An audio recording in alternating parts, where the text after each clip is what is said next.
This morning we have Dr. Kathryn Flanagan, Space Telescope Science Institute.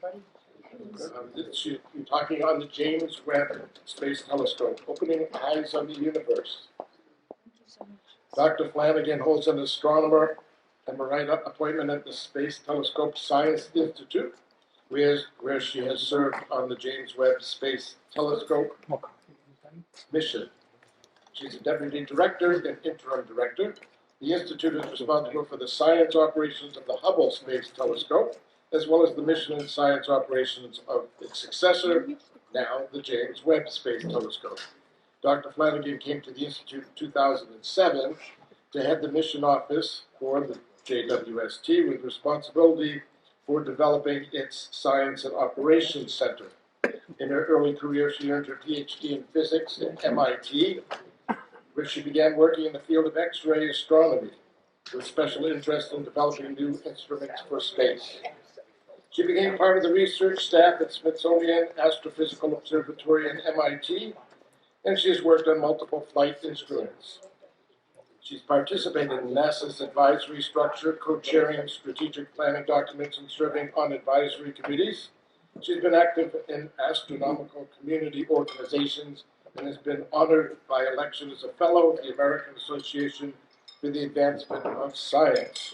She has been active in education, beginning with service as a Peace Corps volunteer, teaching math and physics in the Democratic Republic of the Congo, and is a strong advocate for science outreach to the public and the next generation.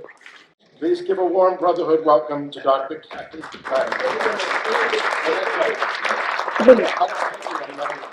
Thank you very much for the lovely invitation to come and share my excitement about this mission with you. I started out in the bad old days for James Webb, the days when they were trying to cancel it every 20 minutes or so because of budget overruns and technical difficulties. What we're going to do is we're going to design this mission together. It won't take very long.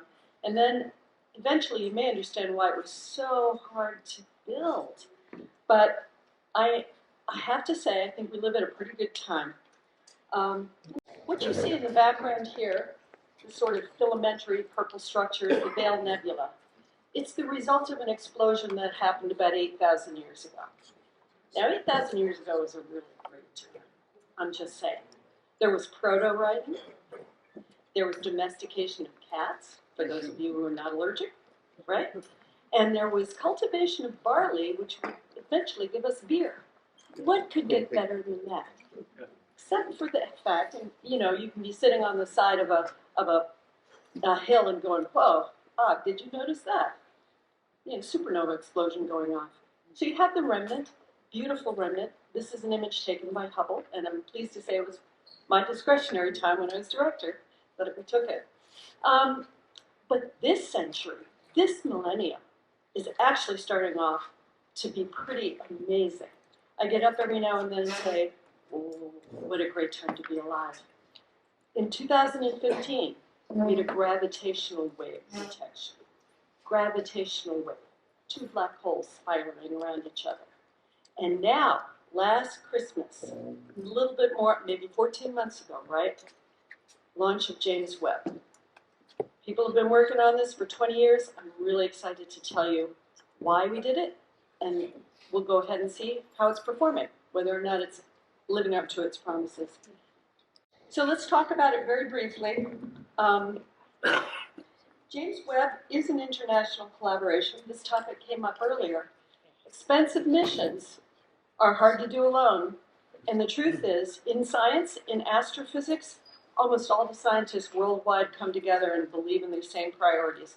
This is the next great thing to do. And so it becomes fairly easy in astrophysics these days for countries to come together and unite to build the next big observatory. We are a project that involved three great space agencies: NASA, the European Space Agency, and the Canadian Space Agency. And I'm here to tell you now there are 15 European or European Union scientists embedded at Space Telescope Science Institute doing the science operations and mission operations. There are several Canadian scientists doing the same part as a bachelor's team. So there are In addition to the agencies, they do want to mention that we have industrial partners. Northrop Grumman, for example, was considered the prime contractor. Lockheed Martin was involved. And we were managed by NASA Goddard Space Flight Center in Greenbelt, Maryland. The role that my institution took, Space Telescope Science Institute, is to prepare the science operations for, as they do for Hubble, which would be running a peer review process, doing the outreach, getting the papers to the scientists, planning the observations. But in this case, for James Webb, we also actually command the observatory. We actually orient it, point it, do momentum dumps, all of that stuff. So it's a pretty important role, and I'm really proud of it. Okay, real quick description, not going to go into this. James Webb sort of has that iconic look, if you see up at the upper left-hand corner. It has a mirror, but it's made out of a bunch of segments, right? Who does that? And who does any good with something like that? We're going to see that's pretty amazing. It has this funny little, what I'm going to call a sun shield, looks like a parasol under there. And it's sort of, it doesn't show here, but it has a little optic in front of it. We're going to see why it's designed that way. It was unfolded in space, which is deployable, which is what we mean by deployable. The reason for that, it was too large to launch in one piece. So it had to be assembled Lego style afterwards. It was launched on an ESA Ariane rocket, which was big enough because that was a marginal case. And it has 4 science instruments, and I'm only going to mention 2 in this. One is NIRCam, which is the near infrared camera, and one is MIRI, the mid-infrared array. I think it's array. Instrument. There you go. So MIRI, these are 2 slightly different wave bands, but since they're the prime imagers, and I'm going to be showing a lot of images, I just wanted to mention them. MIRI and NIRCam is a U.S. instrument, University of Arizona involvement. MIRI is a European contribution. There are spectroscopic instruments, and I just want to say, from a girl who is a spectroscopist, it puts the fizz in astrophysics. I'm just saying. But the spectroscopic instruments come from Canada and from Europe as well. Okay, there are 4 major themes that drive the development of James Webb, and we're going to just take one of them and make it design together. The 2 themes at the top are called First Light and Galaxy Assembly. These are actually related to redshift, the use of infrared to help us understand very distant objects. Very distant objects, I will show you, are redshifting, so we'll talk about that. But James Webb is also really good for looking into dusty, murky, obscured environments. And those are the second 2 at the bottom. Star formation in planetary systems and exoplanet characterization. Protoplanetary systems and stars form in really cloudy, murky environments, can't see diddly squat.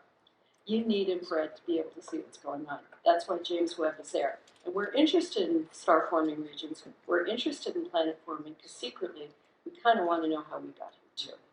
And the last one, which is kind of a hot off the presses, really became a thing in the last 10, 20 years, is exoplanets. Who knew our solar system isn't the only set of planets out there? It isn't. It turns out that most stars have planets. And a whole bunch of those are going to be in the Goldilocks zone where you can have liquid water. So that's kind of interesting too, because you do kind of want to know, are we alone? All right, so James Webb tackles all of these. And that's a big scope. From the Big Bang, which we call first light, that's the formation of the very first galaxies right after the Big Bang. The first light, the first star that turns on and gets its light out the door. First light, that's the Big Bang, to exoplanet characterization, life. From Big Bang to life, covers a lot of scope. So it's got a good start, at least in principle. Let's see how you design it, okay? In here together, we're going to design what you have to do to solve the question of first light. So our common desire is to see galaxies forming right after the Big Bang. Okay, so we got to figure out how to design the hardware for that. First of all, when did the Big Bang happen? You can look that up. It's a little controversy, but about 13.7 billion years ago, or 13.8, depending on if you're in Europe. Okay, so 13.8 billion years ago. If I want to see a galaxy that formed right after the Big Bang, I have to see that galaxy as it was 13 billion years ago or so. Which means I have to have that light on its way to me for 13 billion years so that I can capture it when it was emitted, right? So it's got to have been in transit to me for 13 billion years for me to know that it was emitted 13 billion years ago and therefore emitted by a galaxy right after the start. 13 billion years is a long time to be in transit. In fact, it's really quite distant. 13 billion light years, that's a unit of distance. How far does light travel in a year? A light year. That's really far away. That's actually literally as far away as you can get in the universe, pretty much. So we're hoping to see galaxies at the edge of the universe. First hint, they're going to be faint. Okay, so first thing we know, we better have a big mirror because these are going to be faint. So we want to catch some light from them. First design feature, we've got to have a big mirror. Okay, now we have to figure out what kind of instruments we need. Are we going to, galaxies, you can go out and see the Milky Way. You can see it with your naked eye. Visible light, right? Galaxies emit visible light. They also emit infrared. So you'd think that maybe we should have visible light detectors, right? Not so fast, Flanagan. Maybe not. And why is that? Here's the universe expanding with a bunch of galaxies in it. Some galaxy moving away emits a light beam in my direction. See it going there? And it's going to arrive at the destination galaxy, which is where I'm going to place the Earth and where James Webb is orbiting and stuff. But in the process, the universe has expanded.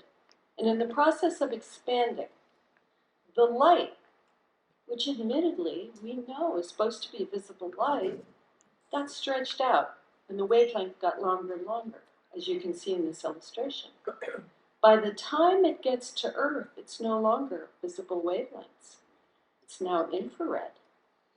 So our second design feature, we're going to need to detect infrared light if we want to see that galaxy.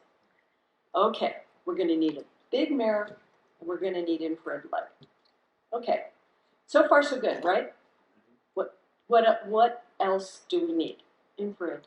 Well, you may recall that infrared is actually, you have infrared heaters. Infrared is a heat signature. Warm bodies radiate in the infrared. Snakes catch mice because they can detect infrared. Our eyes don't see it, but it's there. So I'm thinking that could be a little bit of a disadvantage. So, for example, the Earth is considered kind of warm. I went to the absolute fountain of all wisdom and knowledge, which is Wikipedia, and I looked up what's the temperature of the Earth. So the average temperature of the Earth, I plugged in the calculation and I said, that thing radiates dead in the infrared right where this observatory wants to look.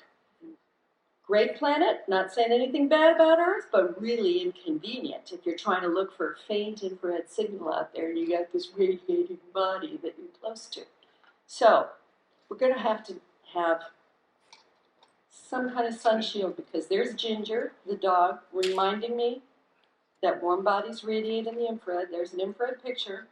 I'm going to need to shield it from light. My third design criterion. I have to be able to keep that lovely warm Earth on one side and the mirrors on the dark, shady, cool side so they can detect those faint signatures. Yeah, but that leaves another problem because there's that sun thing, you know, that sun thing. Probably a kind of an infrared problem. In the moon, maybe, reflected light, could be an infrared. That whole thing, great arrangement, but really inconvenient for this instrument. So we want the sun shield to keep all of that stuff behind. The sun, the moon, the Earth, on that side of the sun shield, our optic on this side of the sun shield, we're going to be golden. So the fourth thing is, how do you arrange to have all of the sun, the Earth, and the moon on the same side of the sun shield? You pick your orbit so that the arrangement always stays the same, and that orbit is called L2. All right, in this orbit, what happens, see if I can sketch it out here. Here's James Webb. Here's James Webb here, and you can see the sun shield. There is the sun, and in that, somewhere in that zone is the Earth and the moon. All those things are so far closer. So you have the Earth, you have the sun, you have the Earth and its moon, then you have L2. If you put something at L2, all of those things orbit in a line. And it's a gravitationally wonderful location to guarantee the sun and the Earth line up. Now you know your sun shield will work if you pick that orbit. Only little problem, it's 1,000,000 miles away, just saying. Okay, we've designed an observatory. It's going to have 4 principal ingredients: a sun shield, a big optic, infrared, and an L2 orbit. 10 minutes design. How hard can it be to build? All right, take a look here, because now you're seeing how it actually got up there and what it's made of. This here is James Webb being deployed, all right? And at the lower left corner, you see the Earth and the orbit of where Hubble is as a big circle. You see the progress of the observatory as it's moving out to its location. And it has passed the moon. See down here? The Earth, the Hubble orbit, has passed the moon here. It's on its way to L2. And look at what happens. First thing you have to do is you have to deploy your solar arrays. Then you bring your antenna out. You have to deploy your sun shield. You stretch it up. You separate them. There are 5 of them. You take the big optic, which comes up. You put in front of it the secondary, which is there. Then you bring out what I call the ears and the tail. Bring out the 2 wings. And sure enough, sorry about that, you have Webb deployed at L2 and ready to take data. Now, it may not seem like such a challenge, or there were a couple of things I want to point out here. What I call the trim tab. You got to understand that in case of Webb, the sun shield is large enough that just the pressure of light on it will torque it. So you got to keep it kind of controlled. It even has a little trim tab that comes out to get the center of gravity just right. It's that subtle and that complicated. And although the orbit is relatively stable, it's kind of metastable. It goes in a sort of a small orbit around that point. And so it has to be tended. And it does take some energy and some momentum management to do that.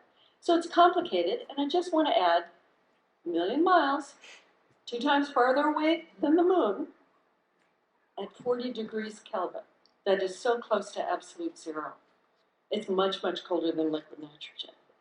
The mirrors had to be built because they potato chip at cold temperatures. We had to figure out how to do that. All of this is a whole different domain. You can't keep it warm, and you don't want it warmer than that. You want it, obviously, to be cold, but it's tricky. So the answer to the question, how hard could it be to build? I'm hoping this gives you the idea that it actually was a little bit harder than just our, napkin, back of the napkin type of design. Okay, so infrared capability, as we've seen, is what we want to do to see those first galaxies because of redshift. But it's also great for thermal imaging. Here's a picture. This is from institution IPAC. The arm is literally behind the trash bag, but if you look at it with an infrared camera, you can see it cleanly without the trash bag getting in the way. Now, in lots of dusty environments, that dust is kind of the trash bag. We would like to see kind of what's going on in there. The really interesting processes are all inside. Can't see anything. That's why we want infrared. So we want those 2 capabilities. So let's talk a little bit of stars and planets, because that's the really murky, dusty environment that I want to peer into. On the left, on the panel at the extreme left, you see an infrared picture. The same spot is shown in visible light on the right. The visible light area is very obscured, but the stars shine through in the infrared, so it's transparent. In near infrared, all of that becomes transparent and clear. So it starts out in visible light as opaque, then transparent and clear, and then when you go to mid-infrared, the dust starts to glow. It becomes spectacularly beautiful. So on the right, in that movie that you saw, I was showing you a star-forming region, a region where it's called molecular clouds, where the ingredients are there for stars to form. And what happens is, when a star forms, the particles and energy from the star carves out channels in the murky area, and eventually you see a little spot with a little tadpole structure that is indicative of a star forming, trying to blow out the area around it. And around it forms a disk with particles.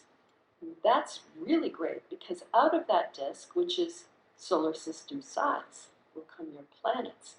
So those are protoplanetary disks. That's the real reason we hope to see a star actually forming, and maybe a planet actually forming, because we would very much like to know how ours formed. Okay, so now we've got it designed, we've got it launched. It launched Christmas Day, a little over a year ago. It's been returning science results starting, well, the first public reveal was July 11th or 12th, July 12th, so maybe 8 months, okay? Let's see how we did. How did our design work? Okay, first light machine, because that's our design criterion. I want to remind you that you can bend light. Those of you with glasses know this really well, right? Here's a picture of a pencil sitting in a glass of water. If the light comes through the water, we see it in one way, but if it comes directly through the air, we see it in another way. And so you see sort of a disjoint pattern right there, which indicates clearly that the medium can bend the light to your will. And we're going to use this. So we're going to talk about gravitational lensing, which sounds like a really sexy concept, you know, Einstein rings, throw that around at breakfast. So what happens is that if something is very massive, it can bend the space-time around it so that light wants to follow a curve instead of a straight line. And Einstein knew this, right? But massive, we're talking really massive, not just one galaxy, but a whole cluster of galaxies gravitationally bound together. All of that mass now becomes capable of distorting the space around it. This white area is a galaxy cluster. What happens is a distant galaxy far behind it lets its light out in all directions, isotropically. Normally that goes in a straight line. But if the beam of light comes close to the massive cluster, it can get bent. And if you're lucky, it becomes exactly bent so it arrives at the Earth in the mirror of James Webb. Okay? So it can be bent around, going around the cluster of galaxies and landing in James Webb. Really convenient. If I were to rotate this drawing, because I have no preferred direction, what I would see isn't just a beam of light, I'd start to see an arc or a circle. So the signature of a galaxy being what we call lensed by this cluster is an arc, an Einstein ring. So we're going to want to look for that, because it's a signature that that light came from some galaxy behind. And remember, behind, far away, means long, long ago, early galaxy. So we would be interested in that. Let's see how it did. This is the very first public image for an area that was believed to have clusters. Do you see any arcs or rings in it?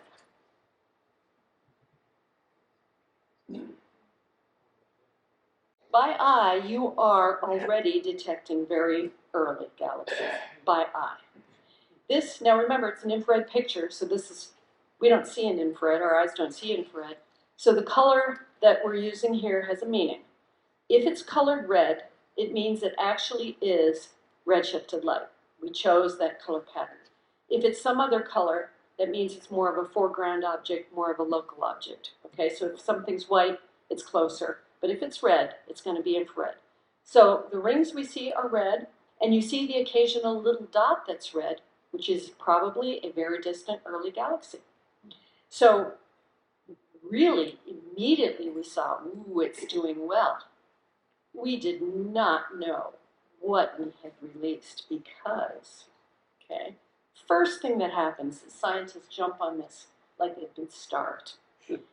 And we get this publication, for example, this is called a glass Z13. Z13 means redshift 13, which is like, he was going, oh my gosh, the earliest galaxy ever detected. Yes, publication 1 week later.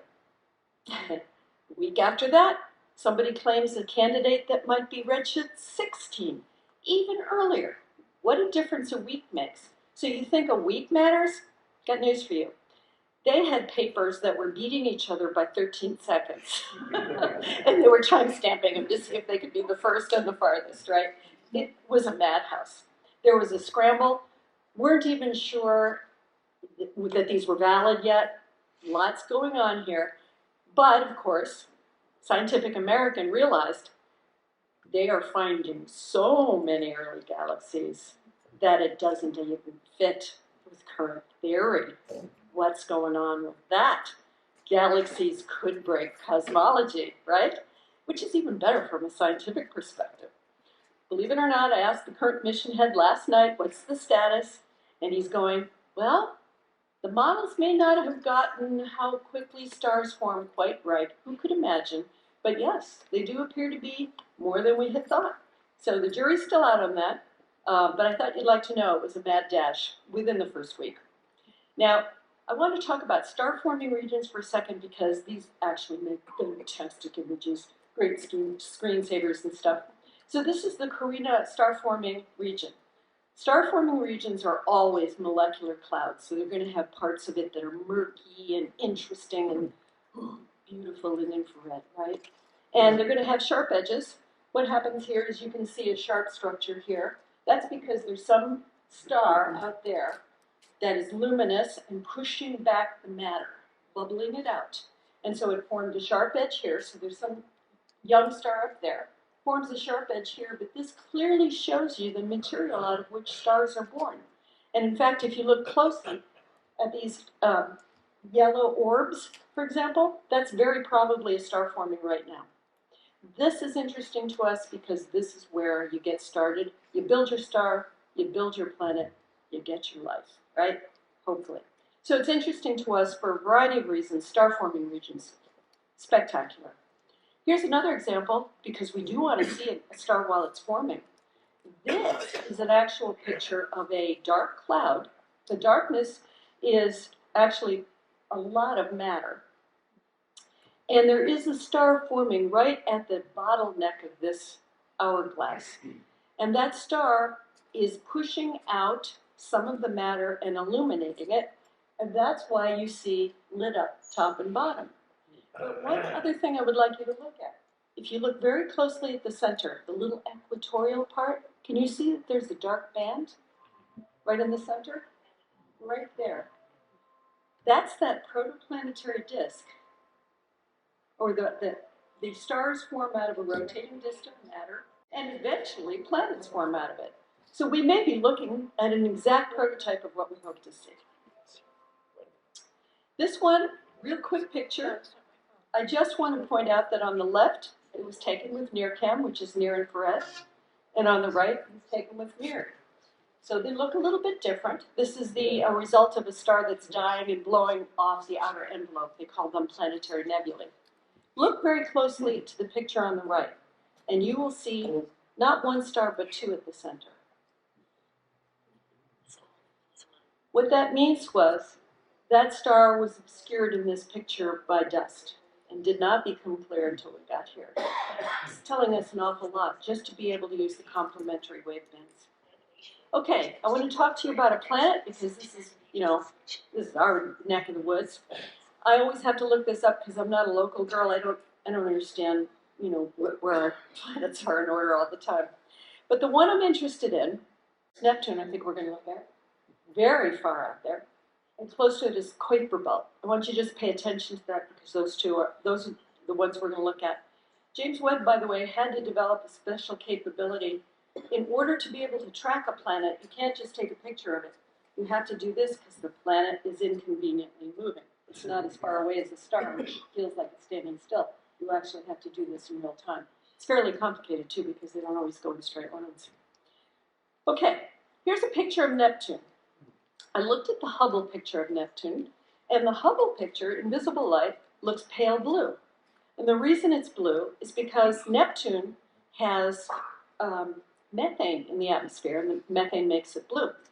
The problem with methane in the atmosphere is that for infrared, it absorbs the infrared and makes it dark, okay? So you would expect that a picture of Neptune known to have methane would be more or less dark.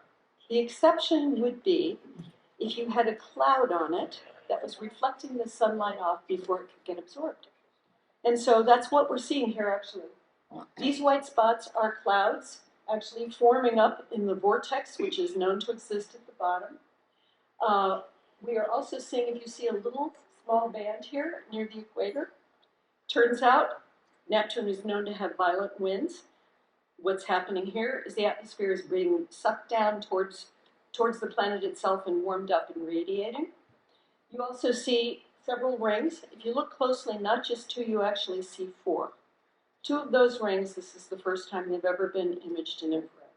So you have a lot going on here. That's not all that there is to see about Neptune. Here's the wide field picture of Neptune. Well, Neptune is known to have actually 14 moons. 7 of them were actually captured by James Webb in this particular image. And one of the moons, which is really strange, is this Triton thing here up in the corner. Triton is like hugely luminous, outshining its own planet. What's that all about? Well, Triton doesn't have the methane. Triton is frozen nitrogen, and therefore it reflects most of the light off it. That's why it's bright.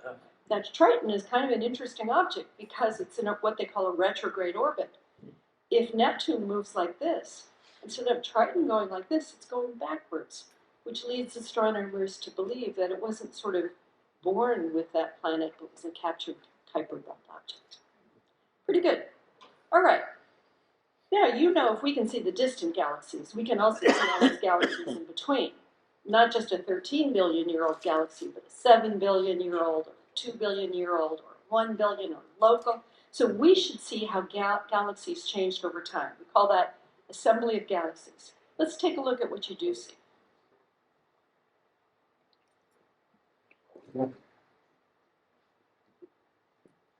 Spiral galaxy at 5 billion years away.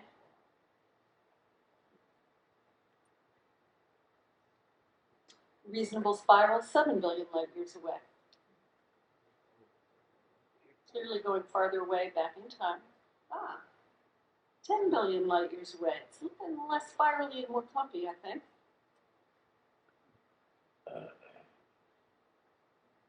Almost 13 billion. It looks like a little blob.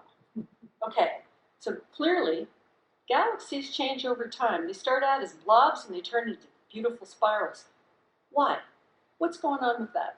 We're interested in that. This is from the Hubble, by the way, not James Webb. Okay, we're interested in that. So why do galaxies change? On the left, you see a great spiral galaxy in 4 different wavebands. I started out on Chandra, so I'm going to highlight the X-ray one. X-rays come from million-degree plasmas and stuff like that. They illuminate black holes and neutron stars. But you can see infrared, visible, ultraviolet. They look nice. It's spiral. What's going on? How does it get to be spiral?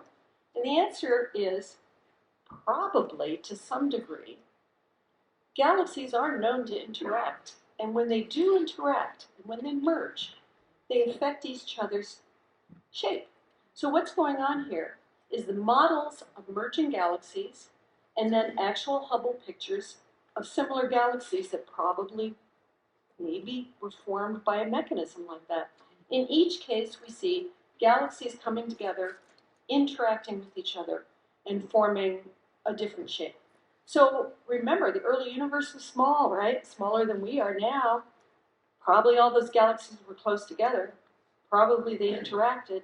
Maybe they started out as blobs, but eventually interacted, merged, created what we see in today's world. That's what would be an interesting hypothesis. So I just wanted to give you, since we just passed Valentine's Day, I wanted to give you an example of interacting galaxies. These are 2 interacting galaxies. If you look closely, In this, I didn't always use high-resolution images because it sometimes kills the memory. What you probably can see are star-forming regions, tendrils that connect the two, and you probably, the lights aren't good, so you can't see it too well. You see a distorted spiral arm that has been distorted by the interaction. And so, in honor of Valentine's Day, you got your heart shape. And believe it or not, for holidays, check Space Telescope's website. They create holiday cards out of JWST images. But I didn't see Valentine's Day card. Okay, let's see. Now I want you to listen to this.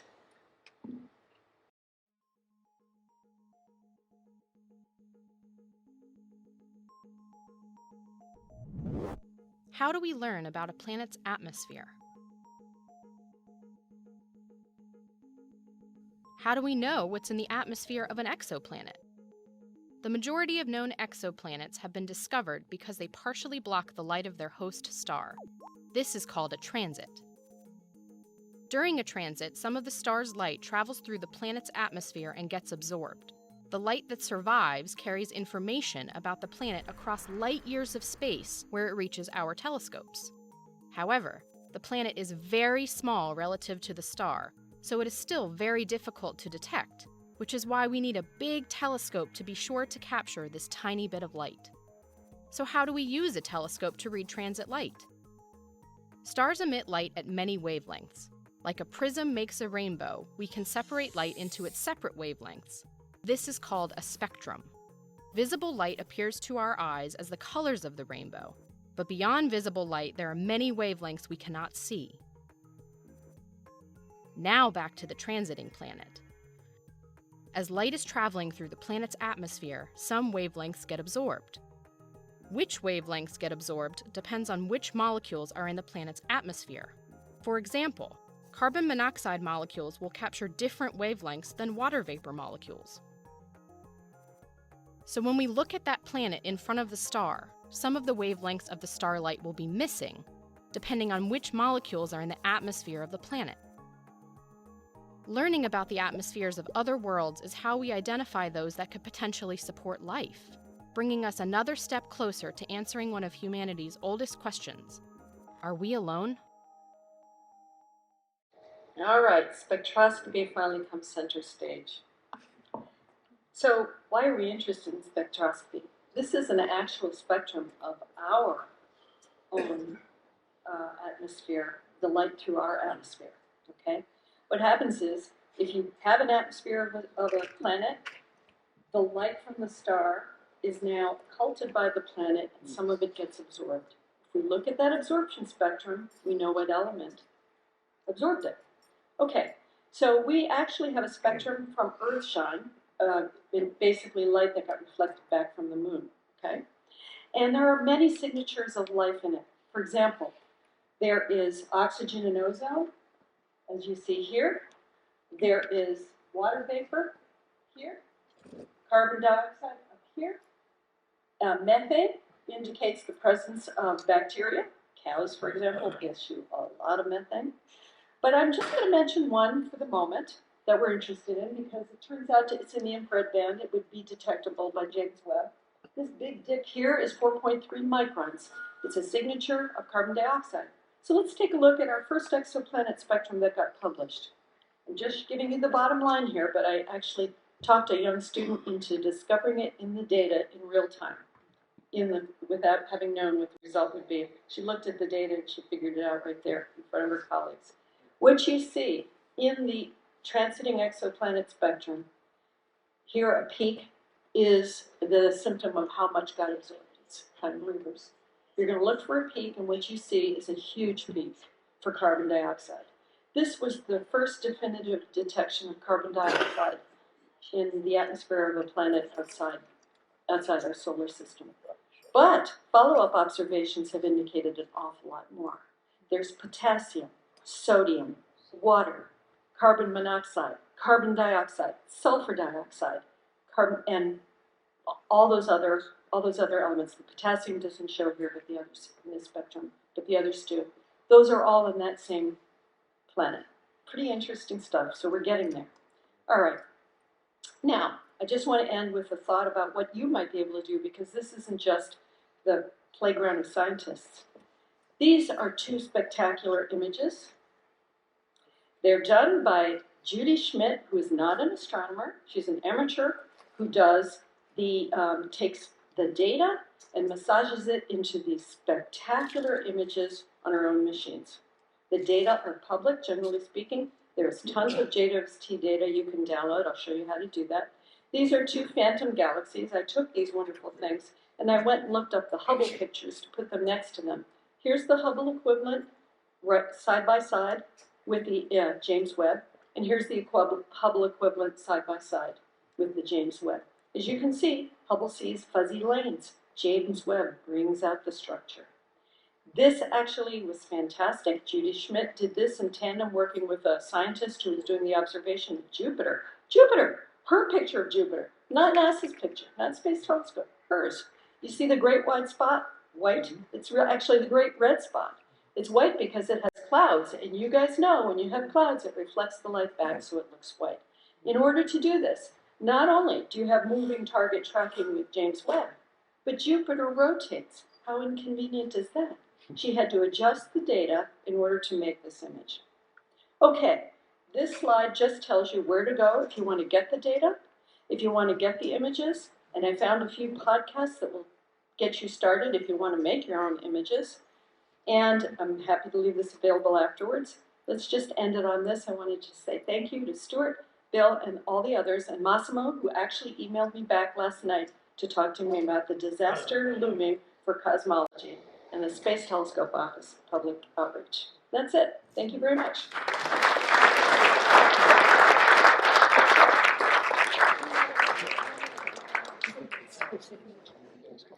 Hi, thank you very much. This was fascinating. Thank you. There was sort of a common theme that I keep hearing because it's just something that I'm very interested in. So on a couple, you mentioned something, stars, planets, you get your life. You mentioned exoplanets, and you talked about atmospheric compositions, which apparently are building blocks for life. So my question is, are we alone? So if you'd asked me that 20 years ago, I would have said, well, you know, apart from 100 of my closest friends, yeah. But it turns out that life has changed a lot in the last few decades, and we've gotten a lot closer to seeing things differently. Exoplanets were a gleam in the eye of the beholder, you know, if you exoplanet, I just want to define as a planet around a star that isn't our sun. So our planets are in the solar system. We didn't know whether other stars had planets. We now know that most of them do. And therefore, maybe we're not exactly that special. And a lot of them are going to be maybe in a domain that's habitable, possibly, the Goldilocks zone we call it. If liquid water on this Earth, if water can remain liquid, you can get life. I mean, you know that. That's why you have to keep the things dry and, you know, don't leave your laundry in the wet, right? So life actually tends to spring up in a really reasonable environment. And so the question becomes, is there life elsewhere in the universe? And if there is, apart from, you know, mailing letters and doing that sort of thing because it's far away, is there a way that we could look for signatures of it? So we started by looking at ourselves. What things do we produce that are signatures of life? Could we look for those signatures in other planets? And that's the first step. So it was a very exciting endeavor, starting with the concept, do we understand how our sun formed? Do we understand how our planet formed? I can tell you we don't understand our planet. We don't understand our own planet. There is a whole endeavor in science in NASA called Earth science. Really interesting, right? We don't know that there may be geysers of water in some of the moons and some of the planets out there in our own solar system. So all of a sudden, life is pretty interesting, our life, right? The search for life becomes now of compelling interest. And I will say this, the most recent decadal survey, where astronomers and astrophysicists get together as a community and recognize their priorities, they actually recognized a life finder type observatory as their top big priority. And part of the reason you can even contemplate that is you have seen that a 21-foot mirror made out of segments can in fact be assembled together and give you an exquisite image of what you want. And so what we can do in another 10 minutes is design what kind of observatory would we need to answer the question, is there life in the universe? That was a much more interesting question than I have. But 100 years ago, when I studied physics, I had a simple question for you, a difficult one for me, which is that when I was studying physics, there were basically two theories of light, right? There was a particle theory of light, and there was a wave theory of light. What you said today struck me because you showed light bending based on gravitational pull, which makes me suspect that the particle theory of light made more sense than the wave theory of light, but I didn't quite understand how gravity bends light. Could you speak to that? I wish I could. I'm not that smart. But it goes back to Einstein, basically, right? I mean, if you think about, they almost didn't give him a Nobel Prize for the best stuff that he did, so they sort of gave him photoelectric effect and, statistical mechanics. But here's the thing. For example, the dichotomy between energy and mass is a false dichotomy. One is sort of the equivalent of the other, right? So mass, which is what I think of as a particle, for example, and energy I might think of as a wave, they're interchangeable in a lot of ways. If you actually split the atom and you get all this energy coming out, the weight of the subsequent parts doesn't equal the total unless you work out how the energy came in. So we understand that dichotomy actually does exist, although it doesn't make much sense to us. The wave and particle duality, a little bit for me, might just be like the mathematics, how you describe things. But Einstein posited that a massive object should bend the light around it. And in fact, it was basically proven. So whether I do tend to think things like that are wave-like, because I make diffraction gratings, and those are waves that sort of overlap and interfere with each other. So I tend to think of that type of thing as classic wave behavior, but it is interesting also to think of it as classic particle behavior, because we know particles are attracted by matter, right? So I don't know how to answer your question any more than that, actually. I'm not smart enough to go there. Hi there. Excellent. Very impressive. Thank you. On behalf of those of us who have watched too many science fiction movies in our youth, I thought you might be able to address unidentified flying objects other than Chinese air balloons.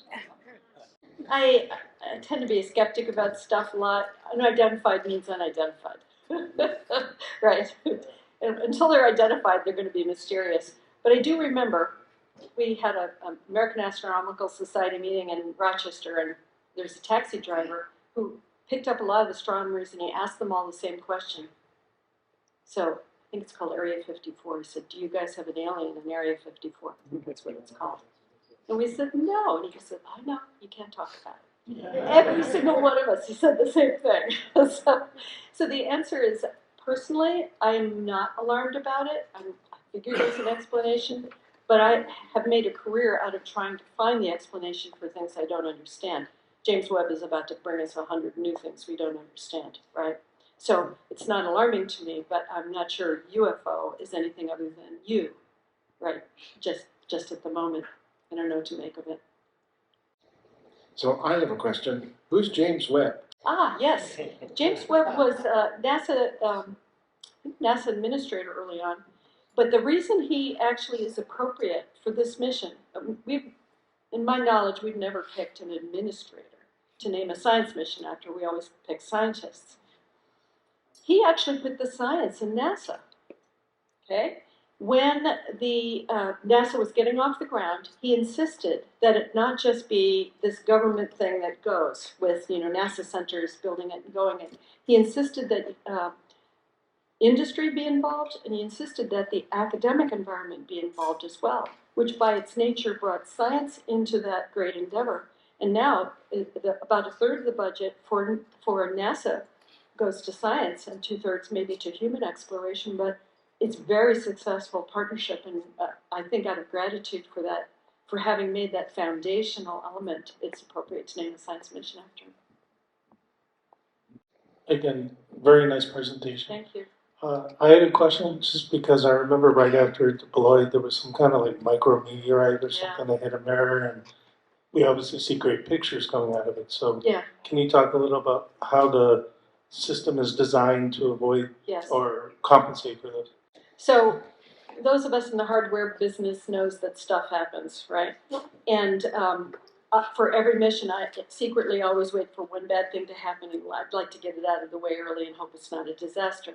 Luckily, James Webb did have a lot of single point failures that could have brought it down, but mostly it has a lot of redundancy. In the case of the micrometeorite, what you have is a 21-foot mirror, and you have something going on a piece of it.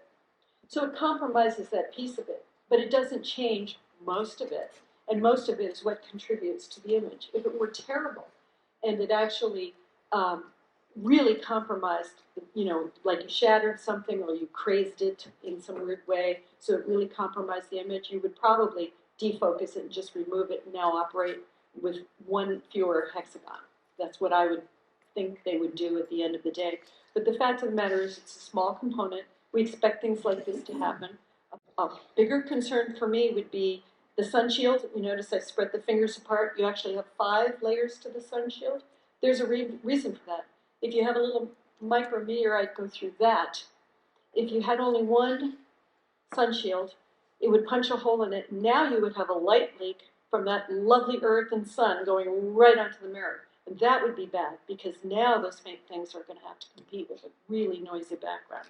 So you do 5 because the chances of getting 5 holes lined up are really much smaller. And so they have thought about that to some degree, but I've talked with the chief engineer for JWST in July, the rollout, and he said, okay, we already know when we build that Life Finder one, we're going to have to protect against, some of it against micrometeorites. So it's not a concern. These things are going to happen, and they're going to happen again and again. You should know, for example, during the Leonid showers and stuff like that, some missions literally turn their backs towards the shower direction to protect things, because for some mirrors, they can focus particles. They can focus particles right on the detectors. Good morning. Is there a link that we can go to where we can see what the telescopes are seeing live? No, I don't believe there is. And I believe you can find out what's scheduled to be observed at different times. They often upload a rough schedule, but I'm pleased to say, and I will like to acknowledge Vicky Balzano was the one who engineered how the commanding is done. This commanding is done in a unique fashion before that other missions haven't attempted, and it was a little scary. She decided it would be much more efficient use if the traditional observation is to say, I'm going to look at this target at this time for this length of time. So I move and I look at the target and I stare at it for 10 hours. But something can happen. Maybe your guide stars didn't work and you lost lock and you don't know where you are. Or I don't know what happened. Or, you're still stuck looking at the wrong place or that spot for 10 hours and life has moved on, and boy, you sure wish you hadn't wasted the 10 hours, right? And so what she did was event-driven operations, where you go, you make your observation, but if for any reason you need to truncate it or it doesn't work or whatever, you move on to the next viable operation. And so it improves the efficiency by about 10%. So they probably do have a long-term plan schedule, but you can't always guarantee exactly what's being seen then, and you can't see the data right away because some people have proprietary rights to it, by part of the agreement. So it won't. Some data is not released to the public immediately. Any other questions? Thank you. I enjoyed it very much. Thank you. I hope you can answer for what for me has been a conundrum. I was always taught that the universe was infinite, and yet we're told that it's expanding, which seems to me contradictory. If it's expanding and infinite, what is it expanding into? Yeah, I find this a hard one, and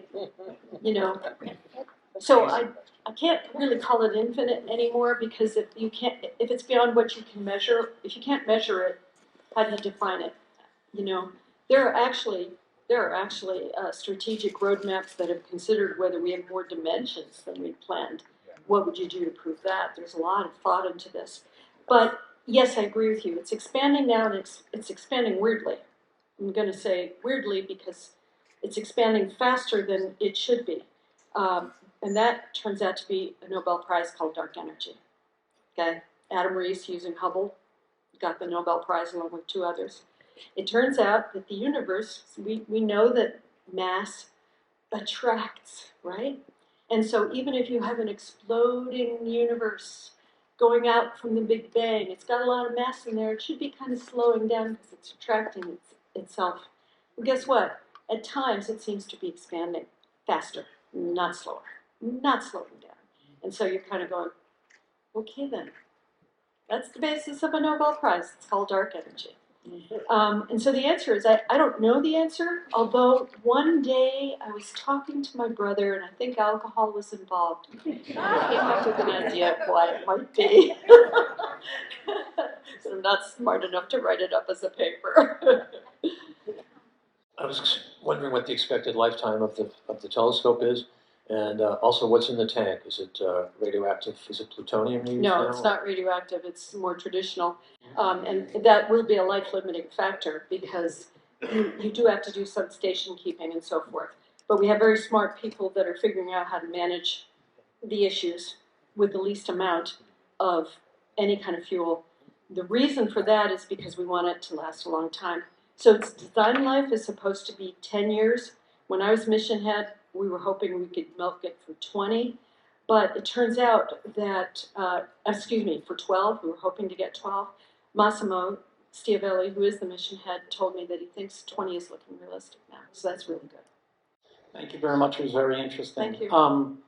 My question centers around the light you kept referring to that was bent when it goes by stars and absorbed when it goes through planets, and that allows you to sort of tell you the composition or what's the planet maybe. Is that light never absorbed by subsequent objects? So how do you know ultimately when you get that light that it hasn't gone through 3 or 4 planets? So that's really smart. Usually we can tell. So there's schmutz in the universe, right? So if you're a star, it is possible that the schmutz will absorb stuff. But what we do is we characterize that by looking at many, many different areas, and we think we know it pretty well. In most of the stuff would be in the plane of our galaxy, and that might be in the way. If we look at a star that's out of the plane of the galaxy, there's not going to be that much stuff in between us and them. So that is one thing you can tell right away. Is the direction will help you. But we do know about absorption pretty well, and we kind of have it characterized of what that stuff in the middle is, right? And so the way you literally do that observation, right, is I take a picture of this luminous star when the planet is not in front. I take a picture of the luminous star when the planet is in front, and the only thing there that has changed is the presence of the planet. All other things are now equal, both ways. All the absorbing line of sight has not changed, right? And so then if I make a difference between them, the difference I'm seeing is only the atmosphere. Thank you very much. It's terrific. Thank you. Frank Herbert, a long, long time ago, was talking about bending space to be able to accomplish these distances. I read that our galaxy, which is just a speck, right, so to speak, is 125,000 or so light years across. And some scientists said that that's a snail's pace in cosmic scales. Yeah. Do you think we'll ever have a Starship Enterprise, number one? Number two, does anybody talk about quote-unquote bending space, wormholes, things like that? The energy costs, I guess, are incredible. So, okay, I spoke enough. Yeah. Thank you. Those are good questions. As an astrophysicist, we have to be kind of passive about the universe. I can't go out and poke a star and, see what happens or dig up a planet. It's not, our solar system is accessible to us, but, 13 billion light years, no, not going to happen. And so we tend we derive wholesale conclusions from a trivial investment of data. We actually just passively collect the light and figure it out, what it's telling us, right? Have to do that. But the question of bending light, the question of, you know, that science fiction-y stuff is kind of interesting because if you think about it, what could have much more mass density than a black hole, right? From which light can't even get out, right? So that might be an interesting environment. I'm sure people can be thinking about stuff like that. But again, it's passive. It's not like I'm going to make myself a starship and go to a black hole, and I kind of can tell you I'm not going to survive it if I do set foot over the event horizon. There are reasons why you don't want humans going there. Is the telescope considered a satellite? Yes, it is a satellite. Yes. You began by saying that we were searching for the origin of the universe in the Big Bang, 14 billion light years away. Mm-hmm. And you said it would be at the very edge of the universe. Mm-hmm. But I thought the Big Bang was omnidirectional. Yeah, it is. So in fact, it's not the edge of the universe. Isn't it the center of the universe? Mm-hmm. It's all a question of perspective. But do you remember when I showed you the galaxies moving far away from each other? Which is the galaxy at the center? Well, that's just it's a philosophical question, but you can imagine the galaxies all being on the surface of a balloon that's blowing up. They all move away from each other, but no individual one is at the center, or every individual one is allowed to consider itself at the center. What you need to do is actually look at the farthest away galaxy you can, because the light, when it gets there, has been traveling so long, it was emitted when the universe was young. That's the real secret. So when I say the edge of the universe, I don't even know what an edge is, right? I just got to go look in any direction and find the most distant galaxy I can find. And that will be representative. One second question. You talk frequently about dust clouds in the universe. What are the dust clouds composed of? What's the smallest particle within them? Oh, that's a really good question. They're going to be, so we're already out of my depth, but they're probably micron size. Micron is a millionth of a meter, a 10 to the minus 6 meter. And the reason I say that is because usually the size of a particle is directly related to the wavelength of the light that gets absorbed or gets passed through it, right? And so we're dealing with microns in the wave band of James Webb, so I'm guessing the dust particles are on the size of microns. Pretty small, but not, I mean, my hair is, is not much bigger than that, so the width of it, so small, but not as small. I'm an X-ray girl, so we do angstroms, we're down in the atom level, not the molecule level or the dust particle level. That would be something we'd clean off our optic. Thank you, Kathy. So all of the technical terms that may or may not have gone over everybody's head here, they all got the word schmutz with it. Thank you, Kathy.